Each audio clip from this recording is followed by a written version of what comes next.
নমস্কার। 20 জুন 2023 ইংরাজিতে ভারত নির্বাচন আয়োগ দ্বারা প্রকাশিত আসাম রাজ্যের 126টি বিধানসভা এবং 14টি লোকসভা আসনের সীমানা পুনর্নির্ধারণ খসড়া তালিকা একটি প্রকাশিত হয়। আমি সেই খসড়ার সম্পূর্ণভাবে বিরোধিতা করি। আমি ডেলিমিটেশনের বিরোধিতা নয়, কিন্তু সাংবিধানিক এবং গাইডলাইন অনুসরণ করে যদি ডেলিমিটেশন খসড়া তালিকা প্রকাশ হইতো তবে আমি সম্পূর্ণভাবে সমর্থন দিতাম। কিন্তু আজকের দিনের এই বর্তমানে যে ডেলিমিটেশন খসড়া তালিকা একটা বের হয়েছে সেটা সম্পূর্ণভাবে অসাংবিধানিক এবং গাইডলাইন অনুসরণ করছে না। তাই আমি এই তালিকার সম্পূর্ণভাবে বিরোধিতা করি। কারণ এখানে দেখা গেছে যে এই ডেলিমিটেশন খসড়া 2001 সালের সেন্সাস অনুসরণ করে তৈরি করা হয়েছে। 2001-এর পরে আমাদের 2011, 2021 সেন্সাস আছে, সেই সেন্সাস ফলো করছে না। কিভাবে আমরা সেটা গ্রহণ করব? 2001-এর পরে আজকে 2023 মধ্যে যেটা সেন্সাস, আমাদের জনসংখ্যা তো অনেক বেড়েছে এবং আমাদের ভৌগোলিকভাবে অনেক জায়গায় পরিবর্তন হয়েছে।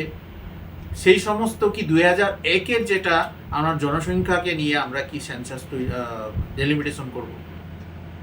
তাই আমি ডেলিমিটেশনের বিরোধিতা নয়, কিন্তু বর্তমানের ডেলিমিটেশন যেটা তালিকা বের হয়েছে সেই তালিকার সম্পূর্ণভাবে আমি বিরোধিতা করি। এবং আরেকটি বিষয় যে আমাদের আসাম প্রদেশ কংগ্রেস কমিটি দল থেকে উচ্চতম ন্যায়ালয়ে একটি মামলা দেওয়া আছে এই বর্তমানে যেটা ডেলিমিটেশন খসড়ার বিরুদ্ধে। এই ডেলিমিটেশনের বিরুদ্ধে একটি মামলা দেওয়া আছে। আর এই মামলা আগামী মাসের 25 তারিখে হিয়ারিং ছিল, কিন্তু দুর্ভাগ্য বর্তমানের স্বৈরাচারী শাসক দলের সরকার মামলা চলাকালীন কিভাবে ডেলিমিটেশন খসড়া একটা বের করলো সেটাও অদ্ভুত। আমার অদ্ভুত পেয়েছি আমি, কিভাবে সম্ভব হলো। এবং এখানে উল্লেখ করা আছে যে আগামী মাসের 11 তারিখে একটা তারিখ নির্ধারণ করেছে। এই তারিখের ভিতরে যদি কোনো অসন্তুষ্ট থাকে বা কোনো কেউ যদি অভিযোগ তুলতে যায়, সেটা সেই 11 তারিখের ভিতরে ওনারা দিতে পারেন, সেটা একটা ডেট দেওয়া আছে। কিন্তু দুর্ভাগ্য আমাদের হিয়ারিং 25 তারিখে হয়েছে। এবং আমি দেখা গিয়েছে, আমি স্বৈরাচারী কেন এখানে আমি সম্বোধন করেছি এই সরকারকে। আমাদের বরাক উপত্যকার শাসক দলের নির্বাচিত প্রতিনিধিরা এই ডেলিমিটেশন খসড়া যখন প্রকাশ হইল, তারপরে দেখা গিয়েছে ওনাদের অনেক প্রতিক্রিয়া। ওনাদের বিধানসভা যেটা সীমা, সেই সীমা বর্তমানে যেভাবে খসড়ায় যেটা এসেছে, ওনার সম্পূর্ণভাবে সেটা ওনাদের নলেজে ছিল না। ওনারা জানেও না, শাসক দলের প্রতিনিধি হয়েও ওনারা অন্ধকারে ছিল। তাই আমি এই সরকারকে স্বৈরাচারী শাসক দল বলেছি, যে স্বৈরাচারী সরকার সম্বোধন করেছি, সেটাই প্রমাণ। যদি নিয়ম অনুসরণ করে ওনারা যদি এটা ডেলিমিটেশন করত, প্রত্যেক বিধানসভার প্রতিনিধিদেরকে আলাপ আলোচনা করে, বা আমাদের যে সমস্ত সিএসও, যে সমস্ত অর্গানাইজেশন আছে, সেই সমস্ত ওনাদের সঙ্গে আলাপ আলোচনা করে এই সরকার এটা ডেলিমিটেশন করার এইটাই গাইডলাইন ছিল। কিন্তু সেটা কোনো ধরনের ওনারা ফলো করছে না। তাই আমি বারবার বলেছি, এই ডেলিমিটেশন খসড়া সম্পূর্ণভাবে অসাংবিধানিক এবং গাইডলাইন অনুসরণ করছে না। এবং আমাদের বরাক উপত্যকার সৌন্দর্য, ঐক্যতা, বৈষম্যকে যেভাবে নষ্ট করেছে এই ডেলিমিটেশনের মাধ্যমে। বরাক উপত্যকায় আমাদের যেটা 15টি বিধানসভা আসন ছিল, সেই আসনকে কর্তন করে আজকে 13টি আসন করেছে, 2টি আসন কর্তন করেছে। এমনিতেই আমরা বরাকবাসী যেটা সরকারি সুযোগ সুবিধা আমরা শতকরায় অনেক কম অংশ আমরা পাই, তার মধ্যে আবার 2টি বিধানসভা আসন কেটে দিয়েছে, আমাদের জন্য দুর্ভাগ্য। তাই আমি সম্পূর্ণ বরাকবাসীদেরকে আহ্বান জানাই, আমাদের বরাক উপত্যকাকে সেই সৌন্দর্য এবং সেই বৈষম্য ঐক্যতা বজায় রাখার স্বার্থে আমরা সবাই একতা হয়ে দাঁড়াতে হবে। আমি বারবার আহ্বান জানিয়েছি। এবং আমি যেই লক্ষ্মীপুর সমষ্টিতে থাকি, এই লক্ষ্মীপুর সমষ্টিতে দেখা গিয়েছে এই ডেলিমিটেশন খচরায় যেটা একটা সীমা তৈরি করেছে, এটা সীমা দেখে তো আমি অবাক হয়েছি। কি ধরনের, যেমন ধরো মানে ডালের একটা ইয়ের থেকে একটি পাথর বের করার মতো হয়ে গেছে। একটা চানা ডালের থেকে যদি সেইখানে কঙ্কর থাকে বা পাথর থাকে, সেই পাথরটাকে যদি একটা করে বের হয়, সেই ধরনের বের করা হয়েছে। বিগত 2021 সনের আসাম বিধানসভা নির্বাচনে যেভাবে বিজেপি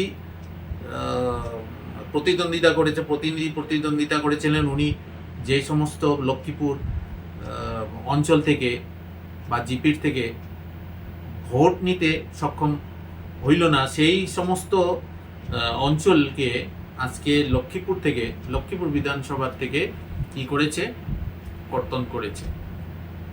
যেমন আমাদের বাঁশকান্দি ব্লক থেকে Palarban GP, Badrichandrapur GP, Manipur Tarapur GP, এই সমস্ত জিপির থেকে উনি ভোট খুব কম সংখ্যক পেয়েছিল। সেই জন্য কি করেছে, এই ডেলিমিটেশনের সুযোগ নিয়ে অসাংবিধানিক এবং গাইডলাইনের বাইরে লক্ষ্মীপুর বিধানসভা থেকে কর্তন করে পার্শ্ববর্তী বিধানসভা উদারবন এবং সুনাই বিধানসভায় ইনক্লুডিং করেছে। এবং আমাদের লক্ষ্মীপুর বিধানসভার বরাকের দক্ষিণ দিকে বিন্নাকান্দি ব্লক থেকে কি করেছে, সিঙ্গিরবন জিপি, কাপ্তানপুর জিপি, রূপাইবাড়ি জিপি, এই সমস্ত থেকে বিগত সময়ে উনি ভোট পেননি। তাই কি করেছে, লক্ষ্মীপুর বিধানসভার থেকে কর্তন করে সুনাই সমষ্টিতে ইনক্লুডিং করেছে। আবার অদ্ভুত আরেকটা অংশ সেটাও কর্তন করেছে। লক্ষ্মীপুর বিধানসভার মানে একদম মধ্যের অংশ, আমাদের লক্ষ্মীপুর টাউনের থেকে মাত্র আধা কিলোমিটার দূর হবে, বা লক্ষ্মীপুর টাউনের থেকে মানে টাউনের সঙ্গেই আর কি, সেটা হয় নয়াগ্রাম জিপি। এই নয়াগ্রাম জিপির মাঝখানের অংশ সাপরময়না এবং তলেংগ্রাম বলে অংশটাকে কি করেছে, সেটা আবার সুনাইয়ের দিকে ইনক্লুডিং করেছে। যে জায়গায় 2021 সালে 21-এর নির্বাচনে, বিধানসভা নির্বাচনে বিজেপি ভোট পায়নি, সেই সমস্ত জায়গাকে কি করেছে, অন্য সমষ্টিতে ইনক্লুডিং করেছে। এইভাবে কি রাজনীতি হয়? আজকের দিনে বিজেপির রাজনীতি যেভাবে করেছে, সেটা মানে দেখে অদ্ভুত রাজনীতি। এটা মানে এটার কোনো ইমাজিন ছিল না যে এইভাবে হবে বলে, কিন্তু এইভাবে করেছে যে মানে আমি বারবার বলছি, ডাল থেকে পাথর বের করার মতো এক জায়গা থেকে তুলে বের করেছে। তাই আমরা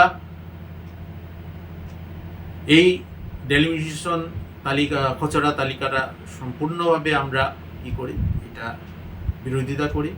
তাই আমি সবাইকে আবার আহ্বান জানাই যে আপনারা সবাই ঐক্যবদ্ধ হয়ে এক হয়ে এই ডেলিমিটেশন খসড়া তালিকার বিরুদ্ধে দাঁড়ান। এবং আমাদের কংগ্রেস দল আমাদের বরাক উপত্যকার জনসাধারণের যে কোনো কষ্টের সময়, যে কোনো দুঃখ কষ্টের সময় আমরা আপনাদের সঙ্গে থাকব এবং আমাদের লক্ষ্মীপুরবাসীদেরকে আমি আপনাদের সবাইকে আমি এই দুঃখের সময় যে অংশতে যে জিপিতে এইভাবে এফেক্ট হয়েছে ডেলিমিটেশনের মাধ্যমে, এই খসড়ার মাধ্যমে, যেহেতু আপনারা লক্ষ্মীপুর থেকে যেতে চান না, লক্ষ্মীপুরে থাকতে চান, সেই স্বাভাবিকভাবে আগের মতো থাকতে চান, কিন্তু আজকে আপনাদের মনের দুঃখে যে আসেন, আপনাদেরকে আমি বারবার জানাই আমি আপনাদের সাথে সবসময় আসি। আপনারা যেটা সিদ্ধান্ত নেবেন সেই সিদ্ধান্তর সঙ্গে আমি দাঁড়াবো সামনে।